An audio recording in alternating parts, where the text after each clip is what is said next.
Guys, അങ്ങനെ നമ്മുടെ ജുമാനയുടെ അഭ്യർത്ഥന മാനിച്ചുകൊണ്ട് നമ്മുടെ എ സി എടുക്കാൻ വന്നിരിക്കുകയാണ് ഗൈസ്.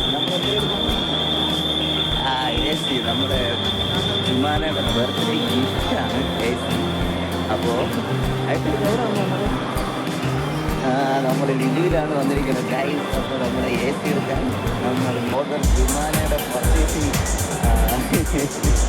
പർച്ചേസിങ് മൂഡാണ്. എന്തൊരു ടൈപ്പ് പർച്ചേസിങ് വൈബ്.